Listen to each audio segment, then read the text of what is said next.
Folks, it is the end of the week. You have made it. Congratulations. And if it is not the end of your week, then please accept my sincerest condolences and best of luck with your working over the weekend. Thank you for keeping the world going round. I know how weekend work goes, man. It sucks. But hey, I'm here for you. You know, we're going to have a good time. And that is my WhatsApp going off. I've not worked out how to switch that off. For such a techie person, I'm either lazy or just stupid, or both. Because I've not worked out how to switch off those notifications. At least, it's another thing that I need to switch back on again when it's finished, and I can't be bothered. So, you know, deal with it, I guess. So, Hobby Nightmares today. If you like what I do, the subscribe button is down below, and the real subscribe button is the notification bell that's next to that. And if you really like what I do, then Composite Games are down below to give you some services with your models. All the explanations are down below as well for getting your discount. And also, they do international shipping now. All of the doobly-doos, all of the descriptions on how to do so are on their website and on the channel as well. It's on the community page. Just scroll down a little bit and you'll see it. So, let's jump in, shall we, to another WOD of Hobby Nightmares. Lovely stuff. This is 10 pages of Hobby Nightmares, so I'm not sure I'm going to get through all of them, because I do have a new email address for Hobby Nightmares. It is down below. I didn't feel it was a good idea to give up my, actual channel email address for you to send stuff into. So if you've still got that email address, then either please get rid of it or try not to use it, because it's not what I use now. I use the Hobby Nightmares email address that's down below. If you want to get in contact with me, then that is the place to do it. That is the place to come and say hello. Especially if you want to give me some Hobby Nightmares to go over, because I always like reading. Alright, Tim says, "Good evening, Mr. Exile." Good evening, Tim. I hope you're doing very well this evening. Or at least, you're not doing badly. "My hobby nightmare arises from the time of my re-entry into the hobby. 2016, after nearly 10 years of absence. The location of this nightmare takes place in the same games workshop which I frequented as a tender child, finding their way into this hobby. What upsets me most is that during the course of my story, I will example how awesome Games Workshop stores were back in the 90s compared to modern times." Alright, so, I very rarely went to Games Workshops in the 90s. I think it's on the very back end of the 90s I went in, but I can tell you, the 90s, early noughties, they were an awesome place to be. Really, really, really cool places. I think absolutely phenomenal social club atmosphere. Do you know what I mean? In a hobby place. Really, really cool. A brief history of my hobby career. I became aware of the existence of Games Workshop in 1992, at the age of 7, through reading White Dwarf. It would be 6 months later, however, before I acted upon my urges to discover more about this strange and exotic hobby. I attended my local Games Workshop during the Red Jumper era, where it was okay to be in the store for hours, playing, painting, socialising, and generally enjoying the ambience of this wonderful environment. I think that's something, this is North talking, I think that's something that's very underplayed these days, is that Games Workshop should be the entry point to the hobby, and if you're going to be the entry point to the hobby, you need to show the best of it. An empty, sterile store where you're only selling models and not allowing people to sit down and play games or sit down and do painting is not putting your best foot forward in terms of showing the hobby in a really good light. That's the way Games Workshop stores are going, and my local Games Workshop is no longer accepting bookings for tables to play games on at all. I've not seen games being played in there at all. That is the way Games Workshops are going. They do not want you playing games in there anymore. There is another video coming next week about that. I did one last year. I've updated what I think a little bit, and there will be certain things that I revisit year on year to see if anything's changed in what I think and my investigations as I devote more time to the channel, but there we go. So, many hobby memories were formed during this time. In-store Gorka Morka campaigns, that's orcs fighting orcs if you don't know. Games after school and attending Games Day 1997 and 1998, where I got autographs from Nigel Stillman, Gav Thorpe and Paul Sawyer. Those are writers of 40k, by the way. Mostly, anyway. A friend and I got into the hobby at the same time. He would quickly surpass my own abilities, becoming a winner of Youngbloods at Games Day 1999, and eventually several Slayer swords, and earning a role in the heavy metal team. Wow. Wow, that guy went on. Jeez. Matt Kennedy was his name, and he continues to be an extremely talented painter, but I have sadly lost contact with him now. Well, Matt, if you are watching, email me, let me know, and I'll try and put you guys back in contact since you're childhood friends. However, I digress, and now I wish to tell you about the depths of this hobby nightmare. Now you realise how wonderful the old days were. Man, yeah, that is it is always painful when you go back and you realise where we are now with the corporatisation of our hobby. At some stage, how do I put it? What? 1 second. If it's not one thing, it's your mother. There we go. Mothers. At some stage, every single hobby is going to go through these growing pains of a corporate overlord coming in and dictating how it's going to go from now on. That's just how the world works, I'm afraid. You know, if you want to make money, if you want the hobbies to still be here and still be applicable to shareholders and have value, that's where we are. So we're not sitting here saying, oh, all capitalism is evil and we shouldn't be doing this, we shouldn't be doing that. Of course it's not. I mean, the only reason Games Workshop is here is because of the capitalist model and them going through and growing year on year exponentially from the time when they were just a small store in Nottingham, right? Or in London, right? So we all expect a little bit of interference. What we don't expect is to have the very heart of the hobby gutted and taken away, for corporate gain. There should be a nice middle ground here where we can all find a place to live in the hobby. That's what it's all about, after all. I explained that the store was always a community place which made people feel welcome. I frequented the store into adulthood, on and off, when I needed new hobby supplies. My interest in the hobby tailed off into my teenage years. Women, am I right? Before being rekindled in my early 20s when I was serving in a military. And found several people I served with who played 40k. Mainly Orcs and Imperial Guard. Again, this faithful store was always there for me. In 2007, however, I stepped away from the hobby due to a lot of things going on in my personal life. I simply didn't have the time to devote to the magnificence of this hobby. Okay. In my story, we fast forward now to 2016, and the event of my hobby nightmare. I decided to get back into the hobby again, and told myself this time, this was it. I had the time, money, and resources to enjoy the hobby, and I was interested to see how things had progressed in my absence. Oh boy. Walking back into the same Games Workshop as a man in his 30s, I felt a sense that I was doing something very depraved. Oddly enough, this store, at the time, was located 3 doors down from an Ann Summers store. Okay, so Ann Summers, for those of you who don't know, is a lingerie chain and kind of a... do they do, like sex toys and stuff? But anyway, they I think they do stuff like that. Yeah, I think they do stuff like that. Yeah, so a really cool thing about Ann Summers and Games Workshop is, for a long time, we competed against Ann Summers to get the best customer service reputation on the high street. There were rewards given out that we would chase, company by company. Like Ann Summers and Games Workshop were always the top two that were vying against each other. So weirdly, like even where I was working, we would have an Ann Summers nearby, and we'd always say hello to them, and they would always say hello to us, because we knew we were in competition, like direct competition with each other, to get the best, questionnaire results from the shopping centre, to make sure that we won the shopping centre for having the best customer service. Yeah, so there we go. Of all the companies to be at loggerheads over something so friendly, you know what I mean? Ann Summers and Games Workshop, but there we go. So, at the time, this Games Workshop was located 3 doors down from an Ann Summers, and I felt I would have had less shame walking out of there with a shopping bag rather than the shame walking through town with a Games Workshop bag or box for all to see. Yeah, I get that.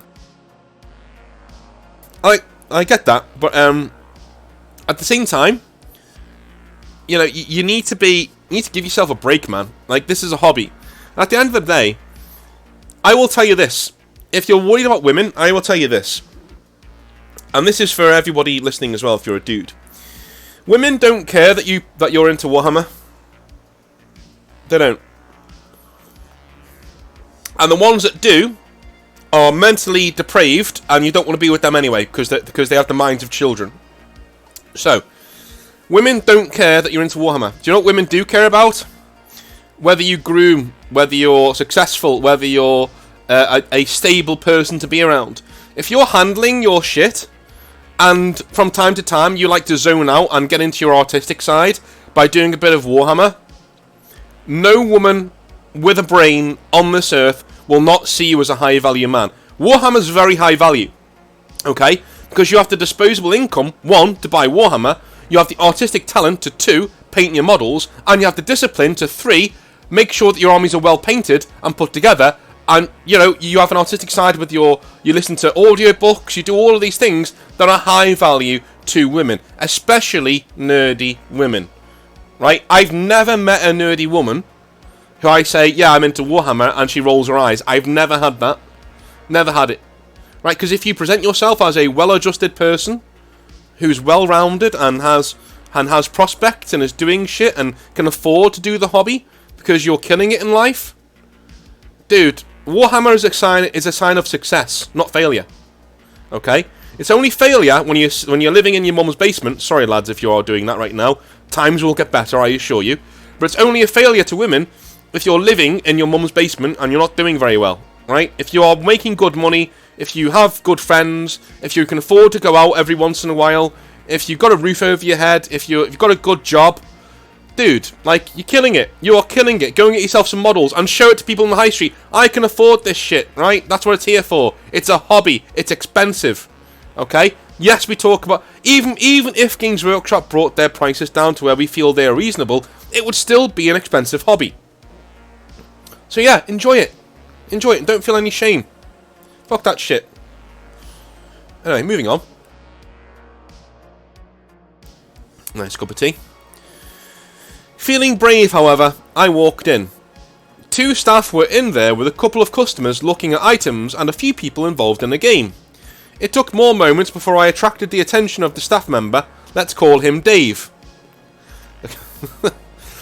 I do not like anxiety. The anxiety of when a Games Workshop staff member is all over you. I would prefer to just sit alone to look about my own leisure. However, I was forced to go through the awkwardness of explaining myself. I was looking to get back into the hobby. I was interested in 40k. I was interested in collecting Space Marines. Dude, you are the absolute model of an easy customer. Yeah, I am selling you a Dark Imperium, dude, or a Dark Vengeance or whatever. My childhood army had been Blood Angels. Okay, maybe not Dark Vengeance. It's got Blood Angels. Yeah, maybe not Dark Vengeance. It's got Dark Angels and not Blood Angels. But whatever. But this time I wanted to collect Imperial Fists. After an hour or so, David pointed me in the direction of boxes which equaled a rough 500-point list. He forced me, I had no choice, to sign up to an intro game 2 weeks later. I wanted this time to paint my new army. Alright, like, how did he force you? Did he say you can't leave unless you sign up for this? Or did he just keep pushing the intro game? Like, if you just said to him, look, mate, I'm not interested in an intro game, can we get back to what I want from the hobby? He would stop. There's no manager on this earth who would carry on. And if they do, they wouldn't last very long as Games Workshop manager. But yeah, hopefully he didn't pursue you any further, but there we go. 2 weeks later, I attended the store with my army for the intro game. I'm really surprised he didn't have you get one of the core starting boxes for his KPIs. It either shows this Games Workshop manager is not very experienced or he's given up. One of the two.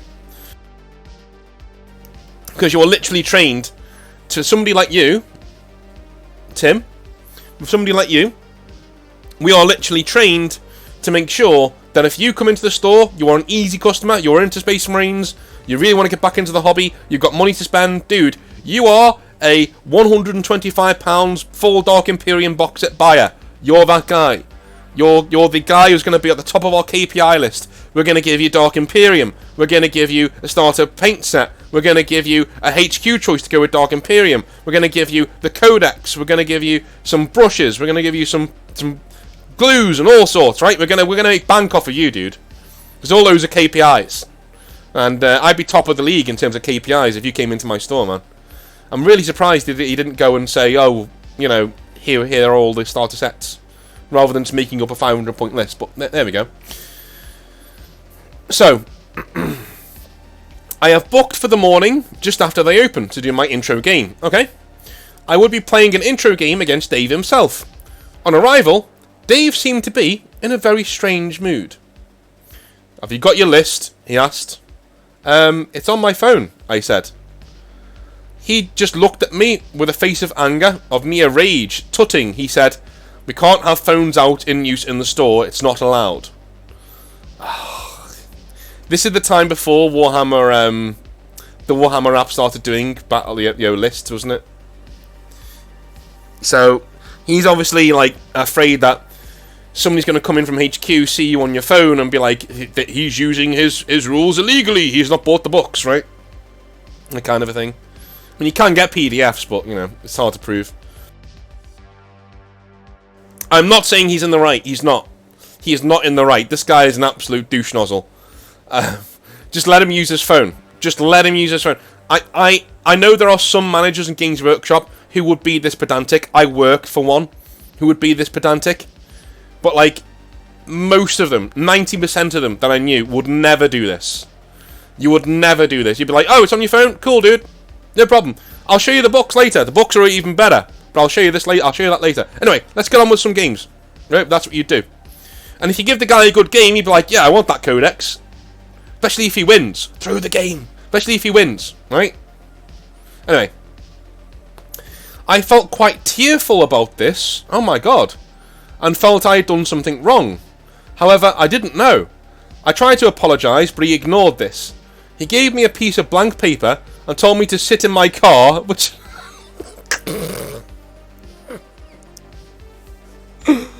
and told me to sit in my car, which was parked outside, and write my list out from my phone.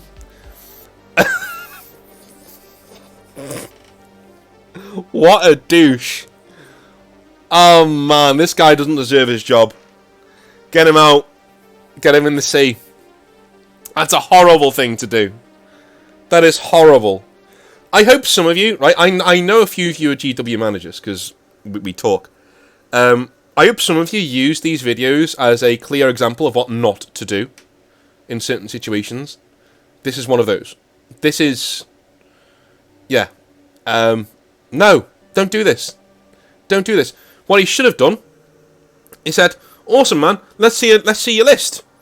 And then not only do I see your list, but I see if you're using an official Games Workshop thing or not. If you're not using an official Games Workshop thing, I don't bring it up, I just make a note of selling you a codex later on, right?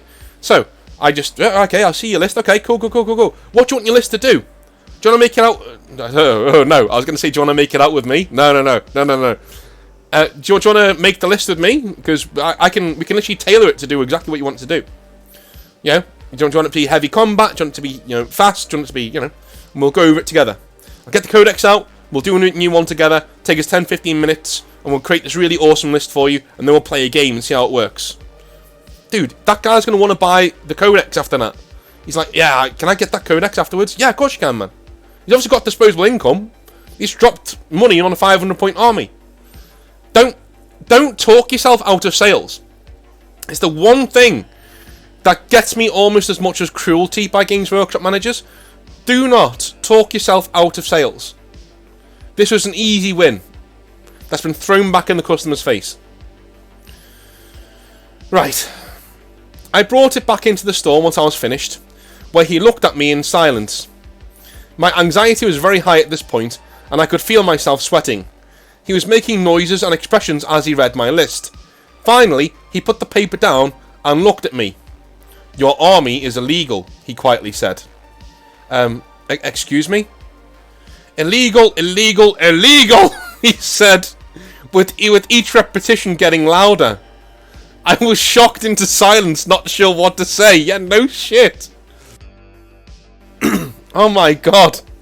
Oh my Jesus.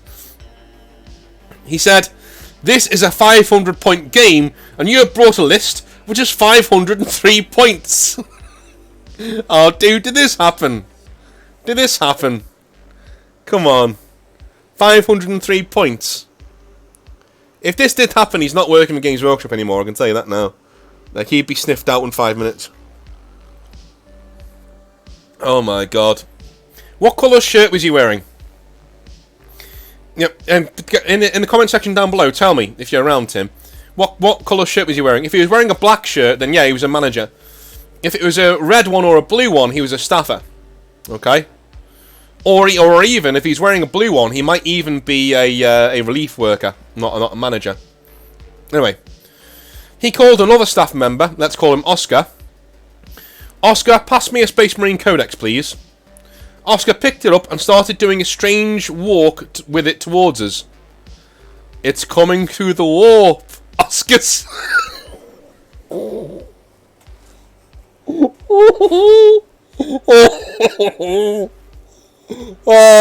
no. Oh, I should learn to control myself, but I just can't. Some of these aren't quite funny.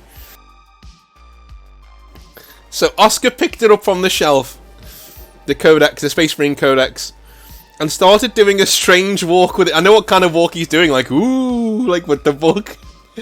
It's coming through the warp, Oscar said, as he waved the book about ahead of him.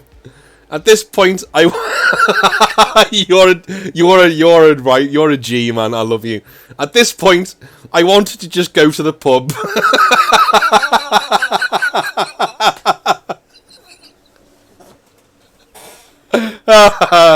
Oh, what a guy. Oh my god, I'm so sorry that you were infected with the worst of the hobby. I felt ashamed to find myself in this situation.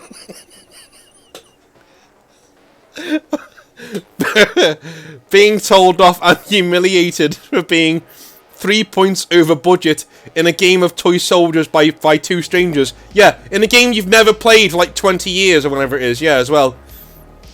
After much double checking, it transpired my list was 502 points. I was told to remove a sergeant with a plasma pistol, and they gave me a store marine with a bolter as a proxy sergeant. What douchebags, man. Just let him use the one with the fucking plasma pistol and say it's a bolt pistol. What's wrong with you?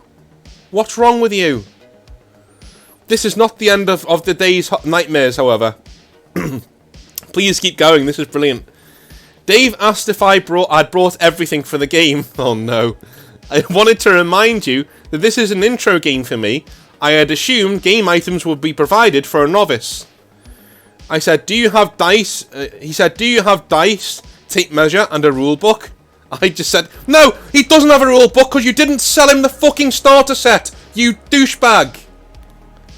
If you sold him the thing you're meant to sell him, he would have dice, a tape measure, and a rule book. You fucking idiot. Do your job. My god. We do sell all these, he said in a very condescending tone. You can't just use store ones. Yes, you can. Yes, you can. You can. You are literally told to have store copies of certain things. Codexes, rule books, tape measures with the word store one written on them. You are told to do these things. Just in case. Because what else are you going to do an intro game with, you fucking idiot? My god. If I wanted to play, I'd have to spend even more money, of course. Oscar happily took payment. I was disgusted. It seemed the whole process was designed to extract as much money out of me as possible. Dave brought out one of his own armies to play mine. Oh, you're going to get tabled at the top of turn 1, aren't you? This was towards the late stages of 7th, with all its complications and rules bloat. Yeah, like formations and stuff like that. The army he decided to bring against me, someone who had not played a game since 2006, was his tournament Tau gun line list. He made me place my sergeant and special weapons in the front ranks of my units, not knowing that models were removed from the front of a squad. So as the game progressed, he was able to surgically remove anything I had that could put a dent into his models. He made me deploy in the open. He had buildings for cover. Haha, glorious, he said, rubbing his hands. My God. We may have found the worst Games Workshop manager I've ever read about. I think we found him. If he was a manager. The game, I refuse to believe this guy was a manager. We're not trained this way. We're simply not trained this way. Every single thing this guy has done is against the training. Everything he's done. Every single thing you're told to do is against the training. A trainer would look at you doing this and would just sack you. He would either sack you or give you a permanent warning, proviso on more training. He would take you out the store. He would literally do a crisis thing and take you out the store. He would be like, no, you're not running the store. You're not ready. But, you know. The game itself only lasted 2 turns as he decimated me. But each turn was painfully slow. Turn 1 took 3 hours. And turn 2 took nearly 2 hours. Dave seemed completely uninterested in teaching me anything or ensuring that he had a good time. He was more concerned in impressing his mates, who crowded around, with his tower impressions and random stories, hobby related or not. Yeah, this guy's loving the attention. By the end of the game, I was exhausted and totally demotivated. My captain in the game was actually a chapter master, which had the ability of calling down an orbital bombardment. This allowed me to score some hits despite the scatter dice. However, as is usual with Tau, all my hot rolls were reduced by their rules to ensure that nothing happens at all. Dave nearly cancelled the game during turn 2 when he realised my captain was a Forge World model. He said to me in front of the small crowd, "Never bring this in here again. I don't want to see this used in here." At the time, I was confused and only later realised the ridiculous Forge World and Games Workshop in-store rules. Okay, so those are the rules, man. The unofficial rules of Games Workshop when it comes to Forge World is a quarter. Normally, it's a quarter. So a quarter of your army can be Forge World. The rest has got to be normal, basically. And we don't give a shit about shoulder pads and things. We don't give a shit about that. Weapons, helmets, don't give a shit. Really don't. Like, it's fine. They're attached to Citadel models at the end of the day. We don't care.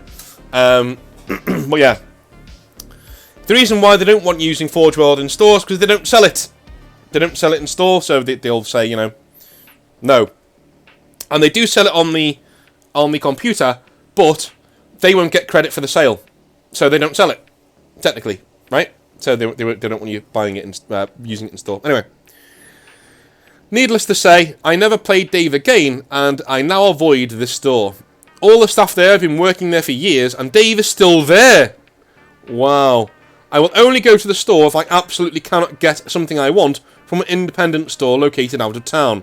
Sorry if this was a long read. I love your channel, and thank you for sharing my story. Best wishes to you, Tim. No worry, mate. That was a brilliant story. That was an absolutely brilliant story. Love it.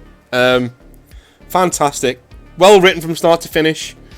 Made me crease in a few... Oh, mate, that was great. I love that. That was so fun. Oh my god. I can't believe that guy's still... That guy can't be a manager. He's got to be a staff member who has, like, just been there for ages.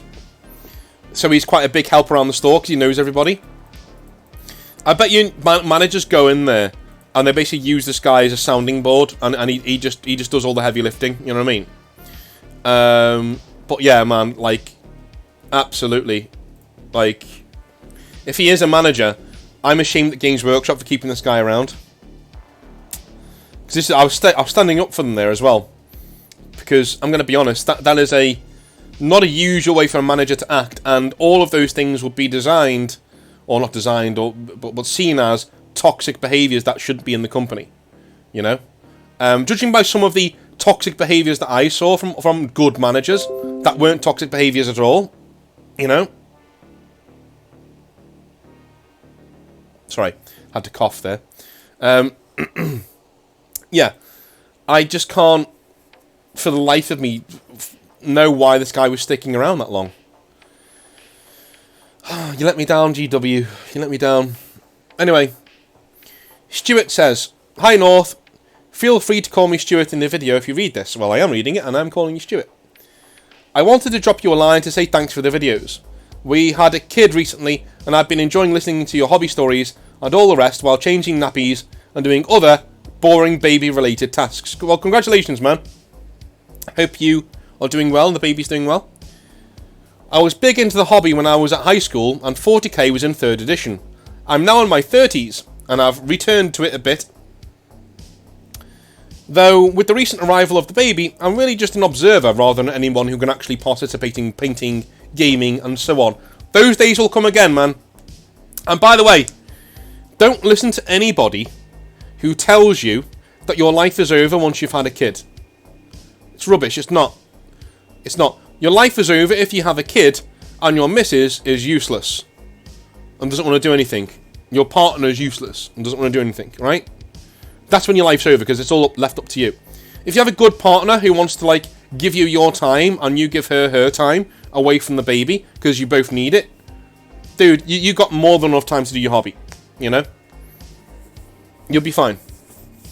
Especially as time goes on. Anyway, the other day I remembered a very minor hobby nightmare that happened to me at high school, the searing embarrassment from which remains with me to this day.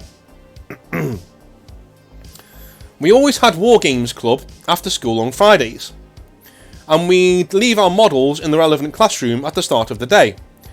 One Friday morning, aged about 14 or 15, I was running up the stairs to the classroom with my big chunky Games Workshop suitcase. You remember the type, I'm sure. Filled with foam which cushioned your models, but also regularly broke them if you weren't too careful. For the record, it contained my lovely, read badly, painted Craftworld Bealtan Eldar army. Oh, man of culture. And then it happened. The girl I had I thought this was going to go down the stairs. Maybe not. The girl I had a massive crush on, the beautiful Laura, who is now some kind of boring motivational speaker, but at the same time was the most wonderful thing I'd ever seen, was walking down the stairs towards me. "What? What's that?" she said, pointing at the suitcase, seemingly genuinely interested. My stomach dropped. Could this be the moment I tell her about my hobby? Could it be that she'd find it intriguing and ask me questions about it? Could she maybe even come along to the War Games Club later that day to see what it's all about? Dude, did you write Teenage Dirtbag? Was this you? Anyway, it turns out, no. It's the, "Oh, I don't know what this is actually," I stammered, telling the most obvious blatant lie possible. Someone just gave me this and told me to take it to the maths classroom." "Oh," she said, evidently puzzled, as I rushed on past her up the stairs, head down, face red with embarrassment. She knew I was lying, I knew I was lying, but I couldn't possibly tell her that my suitcase was full of little space elves, could I? Oh, dudes. Guys are so funny. Yeah, I mean, child, women, you know, girls, yeah, they will judge you for being into Warhammer. Sorry, they just will. Unless they're uber nerds. But you never know, she could have been an uber nerd under the cover. And, you know, she was like, "Oh, I hope that's Warhammer. I want him to teach me," you know. But you're never going to think that when you're 14 or 15. You're just going to be like, "Oh," and then you'll just run away, right? Right. That's the story. I did tell you it was very minor, but I thought you might use it to talk about embarrassment or cringe in the hobby. How do we hobbyists deal with the fact that a lot of people think what we do is weird, or incredibly uncool, or unaesthetic, making it a bit awkward, or worse, totally humiliating to bring it up in polite company? Is there a way to talk about it? Some way of framing it that's less embarrassing? Or do we have to bite the bullet and tell people we collect and paint toy soldiers, and they can just get over it? Thanks for reading, and keep up with the great work. All the best, Stuart. So, I swear to God, I didn't read this before I gave that little spiel before about you know, women being not caring about the hobby. So I've answered one part of it in terms of women when you're older. When you're a teenager, it's a bit different, you know. Teenagers are very judgmental and not very nice for the most part. So yeah, I completely get what you're saying. When you're younger, it may just be better to just bite the bullet. Bite the bullet and tell them what you're doing. And if they don't like it, fair enough, no problem. You'll probably get more respect as a kid just saying, yeah, I don't give a shit what you think. Because then it becomes cool. Yeah, in a weird roundabout way, then it becomes cool. I don't give a shit. I enjoy this. So go fuck yourself. You know? 0 fucks given. There's a reason why the hot girl in every movie, every teen drama, when you're a kid, is the awkward one who doesn't give a shit about what people think. Right? The movie The Breakfast Club, when you were a kid, when you were a teenager, which girl was the hottest? It's the black-haired girl, wasn't it? The awkward one. Was for me. Because she didn't give a shit. She didn't give a shit. And that's something that is insanely attractive to teenagers. You know, another person who doesn't give a shit. They're just like, yeah, I'm me and I don't give a fuck. That's the best way to be, man. If you're a teenager and you're into 40k, tell people. Come out and tell people. Yeah, I paint these. They're awesome. Nobody will care. Like literally, like 1 or 2 people may take the piss out of you, and you go and you shrug and go, yeah, I like to paint. I like to read and I like to paint. Yeah. What do you like to do? Play football. Yeah, that's what you like to do. I kick the ball. Yeah, you kick the ball. Yeah. Go eat your orange, mate. Leave me alone. Right? Anyway. With adults, if you're like in a professional setting, let's be honest, we're all adults here. And if we're not, then fuck them off. Fuck them off. Nobody cares about them then. You know? The only thing men are really worried about, let's be honest, is getting laid. Let's be honest, lads. Come on. Come on. The only thing we truly care about, truly, is what the opposite sex thinks of us.